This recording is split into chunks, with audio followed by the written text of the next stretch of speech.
రాబోయే సార్వత్రిక ఎన్నికల్లో అధికార వైసీపీకి భారీ షాక్ తగలనుందా?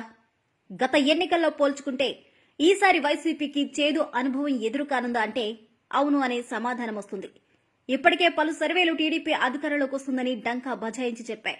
ఇక దీంతో వైసీపీ అధినేత దిక్కుతోచని స్థితిలో పడ్డారని టాక్ వినిపిస్తుంది. రానున్న ఎన్నికల్లో టీడీపీ జనసేన కూటమి అధికారం చేపట్టనుందని తాజాగా శ్రీ ఆత్మసాక్షి చేపట్టిన సర్వే ఫలితాలు ప్రస్తుతం సోషల్ మీడియాలో వైరల్ గా మారాయి. ఇక ఈ సమయంలోనే రాష్ట్ర వ్యాప్తంగా ఉన్న వైసీపీ శ్రేణుల్లో గందరగోళం నెలకొంది. తాజాగా లోకేష్ చేసిన యువగళం పాదయాత్ర ముగింపు సభ తర్వాత టీడీపీ శ్రేణుల్లో మరింత జోష్ పెరిగింది.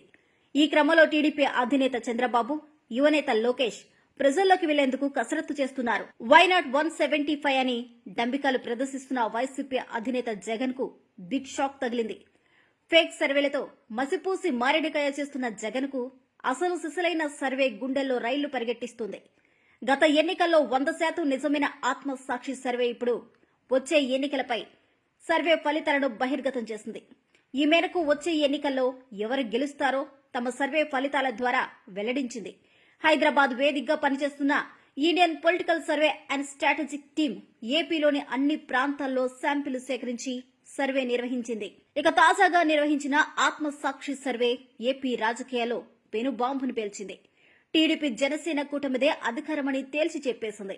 వైసీపీ అధినేత జగన్ దాదాపు ఏడాదిన్నర నుంచి తన ఐపాక్ సర్వేతో పాటు ప్రైవేట్ సంస్థలతో పాటు తన సొంత సంస్థల ద్వారా రహస్య సర్వేలు చేయించారు. ఎన్నికలు సమీపిస్తున్న సమయంలో ఇప్పటికీ పలు ప్రాంతాలలో ఇలా సర్వేలు కొనసాగుతూనే ఉన్నాయి.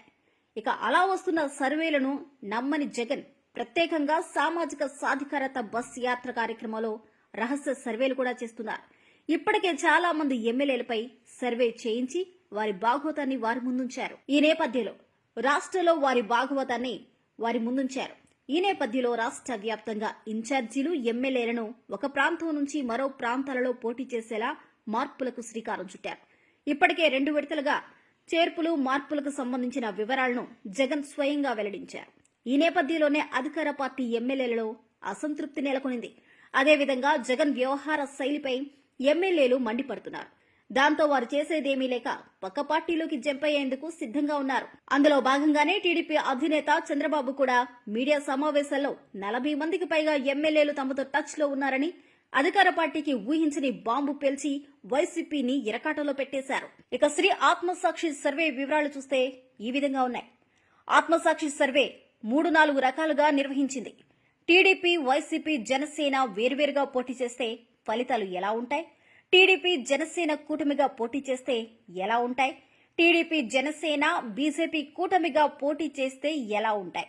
టీడీపీ, జనసేన లెఫ్ట్ పార్టీలు కూటమిగా పోటీ చేస్తే ఏ విధంగా ఉంటాయి అన్న ప్రాతిపదికన ఆత్మసాక్షి సర్వే వివరాలను ప్రకటించింది.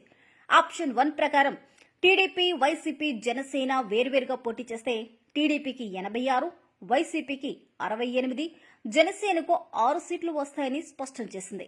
15 స్థానాల్లో మాత్రం పోటాపోటీ ఉంటుందని, అయితే వీటిలో వైసీపీ 9, టీడీపీ 6 సీట్లు గెలుచుకునే అవకాశం ఉందని తెలిపింది. ఆప్షన్ 2 ప్రకారం టీడీపీ, జనసేన కూటమిగా పోటీ చేస్తే టీడీపీకి 95 సీట్లు, జనసేనకు 13 సీట్లు వస్తాయని, అప్పుడు వైసీపీ 60 సీట్లకు మాత్రమే పరిమితమవుతుందని అంచనా వేసింది. 7 స్థానాల్లో మాత్రం పోటాపోటీ ఉంటుందని తెలిపింది. టీడీపీ, జనసేన కలిసి పోటీ చేస్తే అధికారంలోకి రావడం ఖాయమని ఆత్మసాక్షి సర్వే స్పష్టం చేసింది. ఆప్షన్ 3 ప్రకారం టీడీపీ, జనసేన, బీజేపీ కూటమిగా పోటీ చేస్తే వైసీపీ లాభపడుతుందని ఆత్మసాక్షి సర్వే వెల్లడించింది. ఈ మేరకు టీడీపీ, జనసేన, బీజేపీ కూటమికి 70 నుంచి 75 సీట్లు మాత్రమే వస్తాయని, వైసీపీకి 98 నుంచి 100 సీట్లు వస్తాయని స్పష్టం చేసింది. 7 స్థానాల్లో మాత్రం పోటాపోటీ ఉంటుందని అంచనా వేసింది. ఆప్షన్ 4 ప్రకారం టీడీపీ, జనసేన లెఫ్ట్ పార్టీలు కూటమిగా పోటీ చేస్తే అత్యధిక స్థానాలు గెలుస్తుందని ఆత్మసాక్షి సర్వే స్పష్టం చేసింది. వీరు కూటమికి 115 నుంచి 122 సీట్లు వచ్చే అవకాశం ఉందని అంచనా కూడా వేసింది. వైసీపీ 56 నుంచి 58 స్థానాలకు మాత్రమే పరిమితం అవుతుందని తెలిపింది. 4 స్థానాల్లో మాత్రం పోటాపోటీ ఉంటుందని తెలిపింది. కాగా 2019 ఎన్నికల్లో ఆత్మసాక్షి సర్వే అక్షరాల 95% నిజమైంది. వైసీపీ 139 నుంచి 142 స్థానాల్లో విజయం సాధిస్తుందని, టీడీపీ 22 నుంచి 28 స్థానాలకు పరిమితం అవుతుందని, జనసేన 0 నుంచి 2 స్థానాలు, మాత్రమే వస్తాయని గతంలో సర్వేలో వెల్లడించింది. వాస్తవ ఫలితాల ప్రకారం వైసీపీకి 151, టీడీపీకి 23 సీట్లు రాగా జనసేన ఒక్కచోట మాత్రమే విజయం సాధించింది.